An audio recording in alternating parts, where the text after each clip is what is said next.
Similar to how the European Union operates today, Muslims under Khilafat moved freely without any restriction to any corner of the Muslim empire. The only visa needed was this.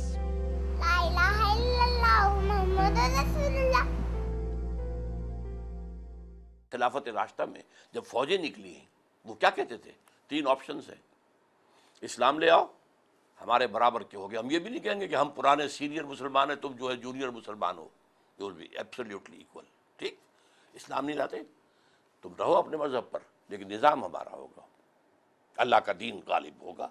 उसके नीचे मजहब की हैसियत से आप ज्यू रहें, Christian रहें, हिंदू रहें, जो चाहे रहें। और अगर ये भी गवारा नहीं तो come in the field, the sword will decide. कि जब दीन गालिब होता गया, मुसलमानों ने अल्लाह के निज़ाम को कायम करना शुरू कर दिया। जो जो इलाके फ़तह होते गए और वहाँ के लोगों को जबरन मुसलमान नहीं किया, लेकिन आपने देखा कि 30 बरस से कम अरसे में करोड़ों लोग मुसलमान हुए। मैं सिर्फ उस मरहले की बात कर रहा हूँ जिसमें सहाबा कराम ने इक़दाम किया। जिस तरह मिसाल के तौर पर अंदलुस को आपने फ़तह किया या मोरक्को को फ़तह किया या इस तरह हिंदुस्तान में आप आ गए, तो इसका उससे कोई ताल्लुक़ नहीं था। वो उस ज़माने के हालात के लिहाज से जब एक बड़ी रियासत कायम हो गई, जैसे अब अमेरिका एक सुपर पावर है, तो ऐसे ही मुसलमान भी एक सुपर पावर बन गए। तो फिर वो फतूहात भी करते थे। उन फतूहात का ताल्लुक़ इस्लाम से नहीं था। नबी अकरम सल्लल्लाहु अलैहि वसल्लम की हदीस से साबित है कि खुलफाए राशिदीन का दौर भी हुज्जत है। आज़ादी राय, बाहमी मुकालमा, एक दूसरे का ये हक़ कि वो जो बात कहना चाहता है कहे, और फिर मशवरे और राय की बुनियाद पर हुकूमत का नज़्म। खिलाफत राशिदा में असलन जो चीज़ ज़हूर पज़ीर हुई वो ये उसूल थे, लेकिन उसूल हमेशा ज़हूर पज़ीर होते हैं हालात के लिहाज से। वो कबायली ज़िंदगी में और तरीके से ज़हूर पज़ीर होंगे, आज की मुनज़्ज़म रियासत में और तरीके से ज़हूर पज़ीर होंगे। There are many who ignore the developments in the Khilafat period and describe it as a backward system whose implementation today would start a new era of oppression and tyranny for the world. Another appeal for Khilafat and its expansion is the nature of leadership status of the Khalifa. He is traditionally from amongst the people and a regular citizen even after becoming the Khalifa, a servant of the public rather than a ruler.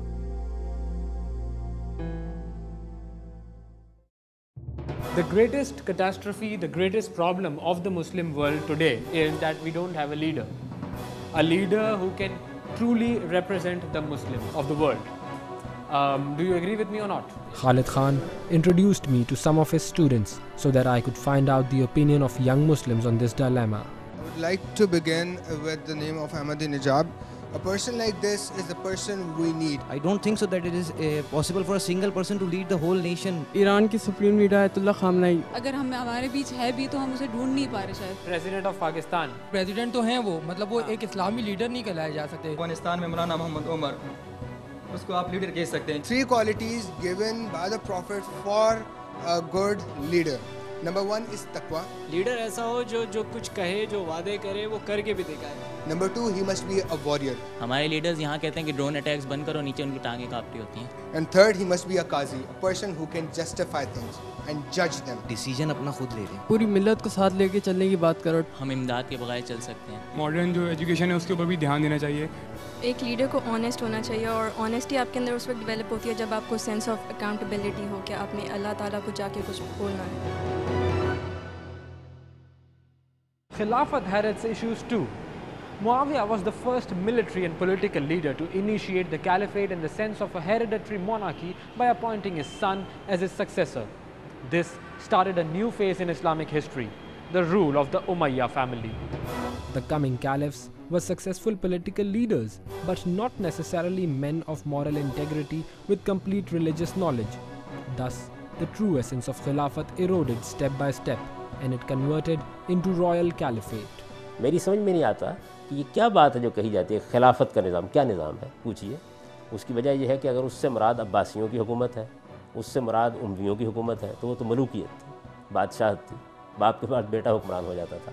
उस्मानियों के हम यही था। देखिए, खिलाफत बनु Umayya और खिलाफत बनु अब्बास, ये तो इस्लाम के कुछ ज़वाल का आगाज़ हुआ और आहिस्ता आहिस्ता आहिस्ता वहाँ तक पहुँचा। और ये नहीं हम कह सकते कि दौरे खिलाफत राशिदा के बाद अचानक इस्लाम बिल्कुल धड़म से नीचे गिर गया। नहीं, आहिस्ता आहिस्ता उसमें ऊपर के लेवल पर पहले सियासी सतह के ऊपर तनज़्ज़ुली का आगाज़ शुरू हुआ कि बजाय इसके कि लोगों के मशवरे से तकर्रुर हो खलीफा का, वहाँ पर तो डायनेस्टी हो गई थी, वो एक बाप के बाद बेटा। ये असल में जो निज़ाम था खिलाफत राशिदा का, that was 100% Islamic. 10 years of Medina and 30 years of खिलाफत राशिदा, ये मॉडल है हमारा। Apart from the struggles between the would-be caliphs and the conflict between the Shia and the Sunni caliphate, there were external factors too which contributed to the decline.